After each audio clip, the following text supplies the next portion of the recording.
హామీలకు guarantee మొత్తం budget 3,04,965 ప్రభుత్వ ప్రాధాన్యత పథకాలే రూపాయలు 1,00,00,000.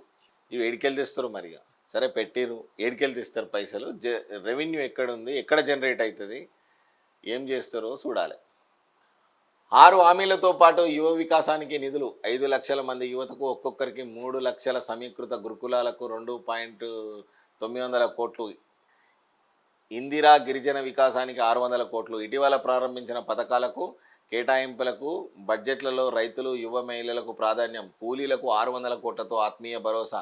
ఇందిరమ్మ ఇళ్లకు ప్రాధాన్యం 12,571 కోట్లు. విద్యారంగానికి పెద్దపీట. ఎమ్మెల్యేలకు నిధులు అంచనా దూరంగా.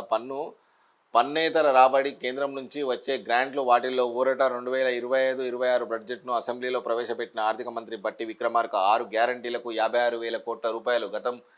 గత బడ్జెట్లో 49,315 కోట్ల కేటాయింపు. ఖర్చు చేసిన మొత్తం రూపాయలు 24,948 కోట్లు. అప్పుల భారం 8,06,900 కోట్లు. రాష్ట్రం ఒక్కొక్కరి నెత్తిన 2,30,346 రూపాయలు ఉందట అప్పు.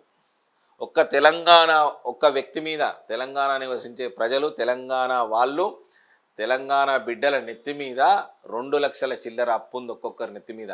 ఈ రేవంత్ రెడ్డి ఏడికెళ్ళి తెచ్చి ఏడికెళ్ళి ఊడుస్తాడు అనేది ఒకసారి తెలంగాణ ప్రజలారా ఆలోచించండి. ఒక్కసారి మనం డబ్బు తీసుకొని ఓటేస్తే ఇక పరిస్థితి ఇంత దారుణంగా ఉంటుంది. ఎందుకు అనంటే మీకు ఇంకా అర్థం కాకుంటే అర్థం చేసుకోండి. అర్థం కాకుంటే తెలుసుకున్న వారి నుంచి వాళ్ళతోటి తెలుసుకోండి. అంతే తప్ప కానీ ఎటు పడితే అటు ఓట్లేస్తే ఇదే పరిస్థితి దాపురిస్తుంది. రేపు పొద్దున అన్నమో రామచంద్ర పరిస్థితి మనకు తెలంగాణ ప్రజలకు ఏర్పడుతుంది. చిప్ప బతుకు చేస్తారు ఈ రాజకీయ నాయకులు తెలంగాణ ప్రజలది. ఇలాగే కనుక ఆ గ్యారంటీలకు కానీ డబ్బు ఇచ్చి ఓటేసుకుంటే, డబ్బుకు కానీ మద్యానికి కానీ బానిస అయితే తెలంగాణ ప్రజల పరిస్థితి దయనీయంగా మారే అవకాశం ఉంటుంది.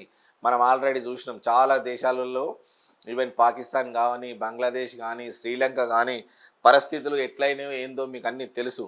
అటువంటివి చూసుకుంటూ కూడా ఓటుకు నోటు అన్న విధంగా కనుక మళ్ళీ తెలంగాణ ప్రజలు కనుక వెళ్తే పరిస్థితులు ఇంత భయంకరంగా ఉంటాయి. గుర్తు చేసుకోండి, తెలుసుకోండి. ఫస్ట్ నేను చెప్పింది తినకూరి, ఇంకోళ్ళు చెప్పింది తినకూరి. వాట్ ఈజ్ వాట్ అనేది క్లియర్గా తెలుసుకున్న తర్వాతనే మీరు ఓట్లు వేయరు దయచేసి తెలంగాణ ప్రజలారా.